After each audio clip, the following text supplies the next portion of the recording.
4% approval among Republicans, and this is on the eve of a vote on the U.S. Senate to convict or acquit the president in his impeachment trial, something he did not mention once.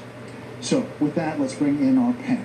Senior political analyst Britt Hume, Chris Wallace, host of Fox News Sunday, and Dana Perino, host of the Daily Briefing. Britt, your thoughts? Well, I thought the president has renewed and I think furthered a tradition that began back in 1982 when Ronald Reagan recognized the famous Lenny Skutnik, the guy who had saved a woman's life in the Potomac River after a plane crash out here. And since then, it has been one guest after another, and the presidents bring in people that anybody would find a reason to cheer. And he, of course, hopes, every president who's done this hopes to associate himself with them. And I thought the people he chose tonight were uniquely well suited to do that.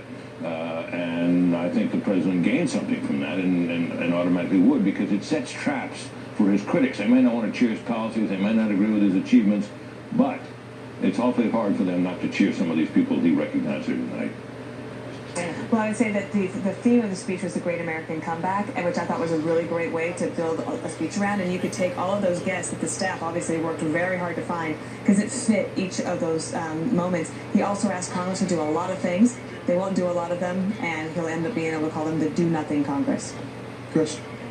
From the first cheers, chants from the Republicans of 4 more years, this was the first major speech of the Donald Trump re-election campaign. And it was a very effective speech. You can see all that he is going to have to campaign on. Long list of economic accomplishments, long list of national security, fight on the war on terror, reached out to his conservative base with a very strong statement, pro-life feelings, and of course the honoring of Rush Limbaugh, who's a conservative icon. I thought the most interesting part of the speech, and perhaps the most contentious, was on health care, where the president was arguing that he is going to be the person who saves health care, and the Democrats rather would destroy it with a socialist takeover. The Democrats, they won in 2018 with that, and they think they're going to do well again in 2020. This is going to be the main battleground of this campaign. We're going to take a quick break. We'll be back with more and the Democratic response after a quick break.